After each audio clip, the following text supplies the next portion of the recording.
الحمدللہ وکفا والصلاۃ والسلام علی من لا نبی بعد۔ ربیع الاول کا بابرکت باسعادت مہینہ چل رہا ہے۔ اسی مہینے کے اندر سرور کونین خاتم النبیین حضرت محمد مصطفیٰ احمد مجتبیٰ صلی اللہ علیہ وسلم کی ولادت ہوئی، اور اسی ماہ مبارک کے اندر حضور پاک صلی اللہ علیہ وسلم نے دنیا سے پردہ فرمایا۔ علامہ ساجد خان نقشبندی صاحب نے اپنے ایک بیان کے اندر حضور اکرم صلی اللہ علیہ وسلم کی سیرت کو بیان کرتے ہوئے آپ صلی اللہ علیہ وسلم کی ولادت کا جب تذکرہ کیا کہ آپ کی ولادت کس دن میں ہوئی، تو اس پر بتایا کہ اگرچہ محدثین کے اس بارے میں مختلف اقوال ہیں، 2 ربیع الاول، 7 ربیع الاول، 8، 9 اور 12 ربیع الاول، تو مختلف اقوال ہیں، لیکن ان میں سے 9 ربیع الاول کا قول زیادہ بہتر اور مناسب ہے۔ اور یہ بات بتائی کہ علامہ ابن حجر، علامہ عینی رحمۃ اللہ علیہ، علامہ سخاوی رحمۃ اللہ علیہ اور دیگر مؤرخین اور محققین کے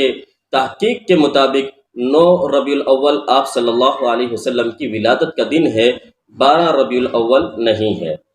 اور پھر ساتھ میں یہ بات بھی کہی کہ مولانا احمد رضا خان صاحب جو رضا خانیوں کے مجدد ہیں، یہ اپنی تحقیق کے مطابق یہ بتلاتے ہیں، فتاوی رضویہ جلد 26 کے اندر انہوں نے بھی مختلف اقوال کو ذکر کیا، اور آخر میں اقول کہہ کر اپنا قول اور تحقیق پیش کی کہ میرے قول کے مطابق بھی حضور پاک صلی اللہ علیہ وسلم کی ولادت 12 ربیع الاول نہیں ہے بلکہ 8 ربیع الاول ہے۔ تو جب یہ بات کہی تو اور ساتھ میں رضا خانیوں کو مشورہ دیا کہ آپ 12 ربیع الاول کو خاص طور پر وہ دن جس میں حضور پاک صلی اللہ علیہ وسلم کی وفات ہے، اور اس پر اتفاق ہے، تقریباً اکثر رضا خانیوں کے نزدیک بھی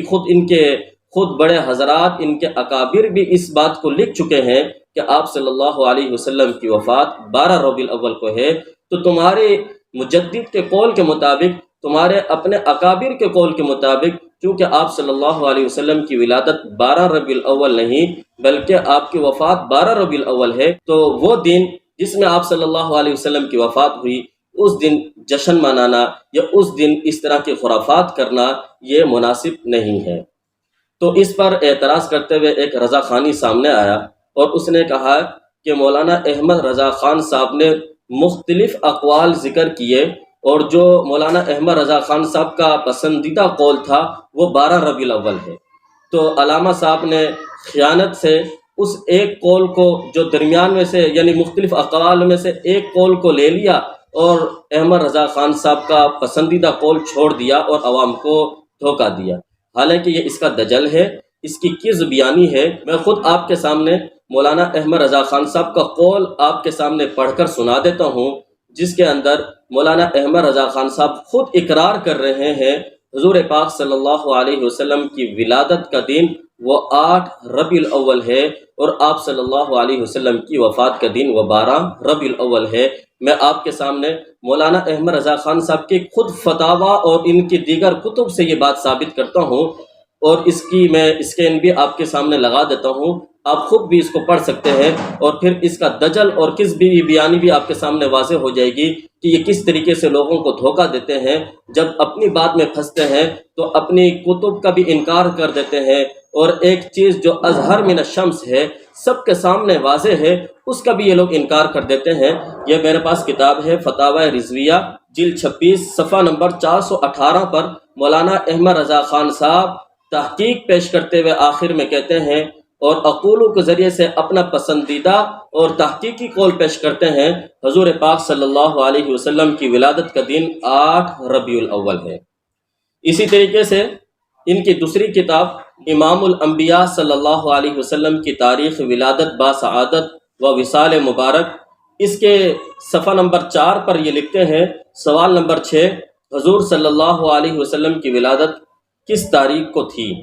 جواب میں مولانا احمد رضا خان صاحب کہتے ہیں 8 ربیع الاول۔ تو اس سے یہ بات ثابت ہو گئی، مولانا احمد رضا خان صاحب کا پسندیدہ قول وہ 8 ربیع الاول ہے، 12 ربیع الاول نہیں ہے۔ لہٰذا اس کا یہ دجل اور کس بیانی تو یہیں سے ثابت ہو گئی کہ کس طریقے سے اس نے احمد رضا خان کا جو پسندیدہ قول تھا اس کا انکار کیا اور کہا کہ 8 نہیں بلکہ 12 ہے۔ یہ آپ کے سامنے میں نے واضح کر دیا۔ دوسری بات، حضور پاک صلی اللہ علیہ وسلم کی وفات 12 ربیع الاول کو ہے۔ اس پر بھی مولانا احمد رضا خان صاحب کی کتابوں سے یہ بات میں ثابت کرتا ہوں۔ میرے پاس یہ کتاب ہے فتاوی رضویہ جلد 26، اس کے صفحہ نمبر 416 پر احمد رضا خان صاحب یہ لکھتے ہیں حضور پاک صلی اللہ علیہ وسلم کی وفات 12 ربیع الاول ہے۔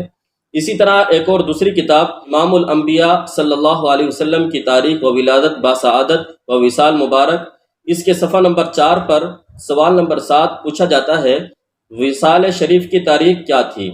مولانا احمد رضا خان صاحب اس کا جواب میں یہ کہتے ہیں 12 ربیع الاول یوم دوشنبہ یعنی پیر کے دن آپ صلی اللہ علیہ وسلم کی وفات کا دن ہے۔ اسی طرح ان کی ایک اور کتاب ملفوظات اعلیٰ حضرت، یہ مولانا احمد رضا خان صاحب کے ملفوظات ہیں جو ان کے بیٹے مصطفیٰ رضا خان نے لکھے ہیں، جمع کیے ہیں۔ اس میں بھی ایک سوال کا جواب دیتے ہوئے مولانا احمد رضا خان صاحب یہ بات کہتے ہیں حضور پاک صلی اللہ علیہ وسلم کی وفات 12 ربیع الاول کو ہے۔ لہٰذا اس سے یہ بات تو ثابت ہو گئی کہ حضور پاک صلی اللہ علیہ وسلم کی ولادت 12 ربیع الاول نہیں ہے۔ لہٰذا یہ جو 12 ربیع الاول کو جلوس نکالتے ہیں، پھر اس کے اندر کئی خرافات کرتے ہیں، اور پھر اس میں ناچ گانا ہو رہا ہے، ڈھول بجائے جا رہے ہیں، میوزک چل رہا ہے، یہ حضور پاک صلی اللہ علیہ وسلم کی ولادت کی خوشی میں نہیں ہے، بلکہ آپ صلی اللہ علیہ وسلم کی وفات کی خوشی میں یہ لوگ کام کر رہے ہیں۔ اللہ تعالی ہمیں حق اور سچ سمجھنے کی توفیق عطا فرمائے۔ وآخر دعوانا ان الحمدللہ۔